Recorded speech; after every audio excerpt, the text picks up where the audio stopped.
Ne mets pas foi à ce que l'on a déterminé pour ta vie, car la parole de Dieu est au-dessus de la parole des hommes. Ne mets pas foi à la taille de la main des hommes, car la main de Dieu est élevée au-dessus de la main des hommes. Car les pensées de l'Éternel sont élevées au-dessus de nos pensées, de même que ses voies sont élevées au-dessus de nos voies. Donc ne limite pas la main de ton Dieu, car Dieu n'est pas limité par ta situation. Ne vous faites pas de soucis de ce qui ne peut pas ajouter un seul jour à votre existence, car la mort est la plus grande humiliation. La mort est le meilleur conseil que je connaisse. Le piège est éviter de penser que vous devez perdre quelque chose sur la terre. Vous n'avez rien apporté, alors vous ne pouvez rien emporter. Vous êtes venu nu, vous retournerez nu. Quand tu mourras, tu n'emporteras pas de ce que tu as reçu, mais plutôt de ce que tu as donné. Il y a quelque chose que tu peux donner aux autres, quand bien même que tu n'as rien. La chose de Dieu qui est en toi, certainement, elle te donnera accès à ta liberté. Car Paul et Silas étaient en prison, mais l'évangile n'était pas prisonnier. Quand tu sais de point en Dieu et les humains, tu provoques un concert au ciel. Quand tu sais de point de contact entre Dieu et les humains, tu provoques une fête au ciel. Celui qui a fait le testament est vivant. Donc ne vous faites pas de soucis de ce qui ne peut pas ajouter un seul jour à votre existence. Car il n'y a pas de royauté sans bergerie. Tu ne peux pas servir si tu n'es pas serveur. Comme David dans la bataille contre Goliath, l'Éternel est devenu serveur. C'est par le sens du sacrifice pour les autres qu'on devient roi. Si tu fais de la parole de Dieu ton roi, tu deviendras sa reine comme Esther. Celui qui a fait le testament est vivant. Regarde tout ce que tu possèdes. C'est que l'argent ne peut pas acheter. Le souffle de vie que Dieu te donne avec gratuité, sa fidélité, ton réveil, ton sommeil, ton âme, tu ne feras pas le contraire. Sois reconnaissant envers Dieu malgré tout. Tu n'es pas plus meilleur que ceux qui jouent le temps additionnel à l'hôpital. Tu n'es pas plus parfait que ceux qui sont à la fin du match au cimetière.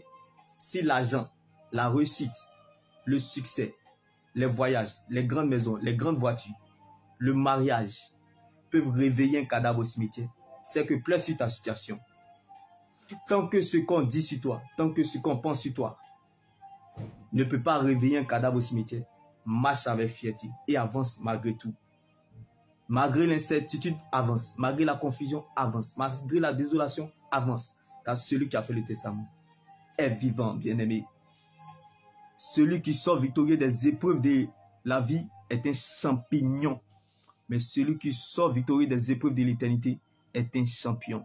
Alors ne laisse personne te priver de ton éternité, qui est l'enjeu majeur de ton existence. Reste focalisé sur le Seigneur Jésus-Christ seul.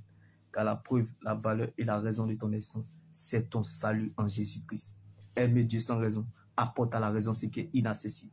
Quand nous sommes dans le malheur, nous souffrons le plus par ce que nous regardons et non ce que nous voyons. David a regardé Goliath, mais il a vu une opportunité. Donc derrière ce problème se cache un avantage, car la grandeur ne surprend pas les grands. Il n'y a pas de lumière sans, il n'y a pas d'homme sans lumière. Donc derrière cet homme vallée de la mort se cache la lumière qui est Christ, la lumière du monde. Que ta lumière brille, car pendant la nuit, le soleil brille ailleurs. Garde espoir, ne perds pas la foi, car ton jour arrive. Le jour tant attendu a beau être lointain, mais il finira toujours par arriver, quelle que soit la durée de la nuit. Le matin arrive toujours. Donc sache que, bien-aimé, tu n'es pas en train d'écrire la dernière page de ta vie. C'est juste une période de la vie et non la fin de ta vie. Certes, tu ne peux plus retrouver l'étape que tu as perdue, mais tu peux quand même réécrire une nouvelle page avec Dieu. Alors oublie ce que tu as perdu, mais vois ta vie qui va reprendre avec Dieu. Car là où la main des hommes s'arrête, c'est là la main de Dieu est disponible pour toi. Shalom.